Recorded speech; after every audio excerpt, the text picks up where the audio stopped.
Perang Dunia III diprediksi pecah akibat konflik Cina-Taiwan, Rusia dan Amerika campur tangan.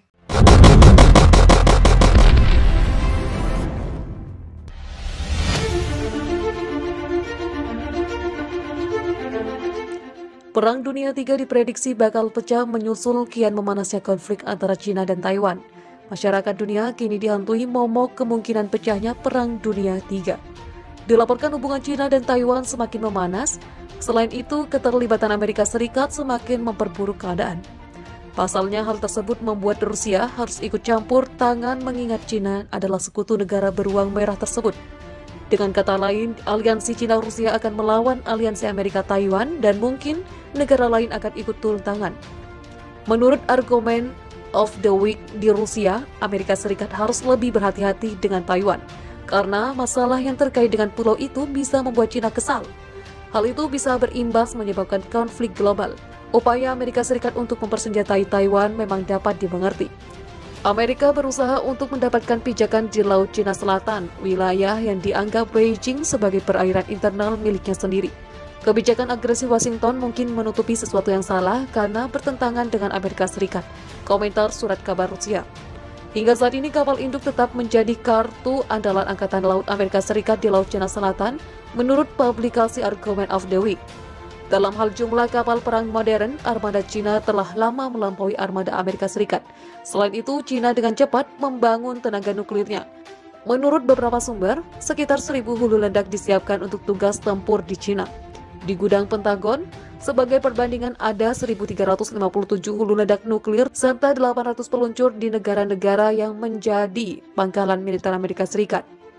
Tapi Amerika Serikat juga harus mewaspadai elemen Rusia, memperingatkan penulis artikel Arguments of the Week. Washington masih harus bertindak mengantisipasi di dua front. Jika Amerika terlibat konflik dengan Cina terkait Taiwan, Rusia kemungkinan akan mendukung Cina. Akibatnya provokasi militer Amerika Serikat bisa berubah menjadi Perang Dunia III. Faksi militan di Beijing disebut-sebut semakin dominan, sedangkan Xi Jinping sudah bertekad akan merebut kembali Pulau Taiwan. Pada Minggu 6 Juni 2021, Reuters melaporkan 3 senator Amerika Serikat, Tammy Duckworth, Dan Sullivan, dan Christopher Coons telah tiba di Taiwan. Kedatangan mereka untuk mengumumkan keputusan Amerika Serikat bahwa mereka akan membantu pulau tersebut. Anggota Parlemen Amerika Serikat akan mengadakan pembicaraan dengan Presiden Tsai Ing-wen mengenai hubungan Taiwan-Amerika Serikat. Keamanan regional dan banyak masalah penting lainnya perlu diperhatikan bersama. Hal itu selaras dengan konteks ketegangan mengkhawatirkan antara Taiwan dan Cina yang terjadi belakangan ini. Beijing belum mengeluarkan tanggapan resmi, namun diperkirakan akan terus menggunakan kata-kata kasar untuk memperingatkan Amerika Serikat. Cina mendesak Amerika Serikat untuk menghentikan hubungannya dengan Taiwan dan tidak usah ikut campur dalam Kementerian Urusan Dalam Negeri Cina. Menurut statistik terbaru di Brookings Institution, Amerika Serikat, sejak awal tahun ini Cina telah mengirimkan sedikitnya 25 pesawat militer ke dekat wilayah udara Taiwan. Sedangkan tahun lalu sebanyak 380 pesawat.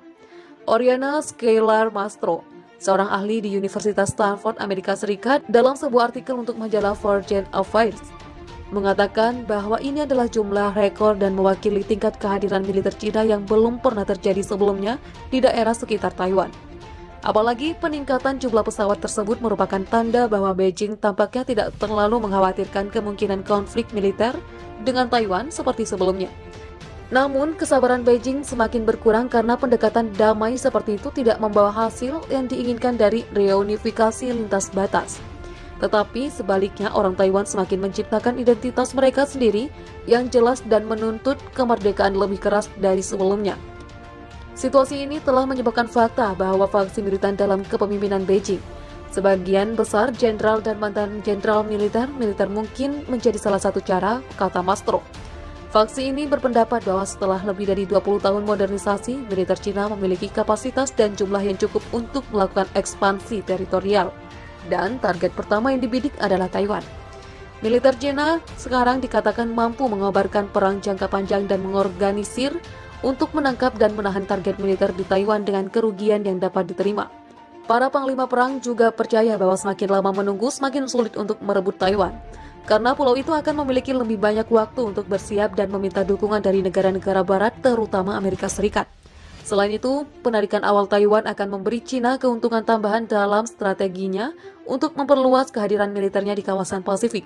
Taiwan adalah salah satu dari 5 wilayah di rantai pulau pertama di Samudra Pasifik Barat selain Jepang, Korea, Filipina, dan Kepulauan Sunda Besar. Mengontrol rantai pulau pertama akan membantu Cina menciptakan posisi di sekitar Laut Cina Selatan, memperluas jalannya ke seluruh Pasifik Barat, serta membatasi kehadiran militer Amerika Serikat dan sekutunya. Angkatan Laut Rusia melaporkan kemajuan terbarunya dengan kapal selam generasi kedua di kelas Borei 955A yang memiliki rudal balistik hulu ledak nuklir. Kapal selam ini memiliki teknologi peredam paling canggih dan membuatnya paling senyap dari yang pernah ada. Baru pada tahun lalu Rusia mengoperasikan generasi pertama kapal selamnya di kelas Borei 955A ini yang merupakan pembaruan dari kapal selam bersenjata rudal balistik nuklir kelas Borei A. Ada setidaknya 7 unit kapal selam dari kelompok pembaruan generasi pertama itu.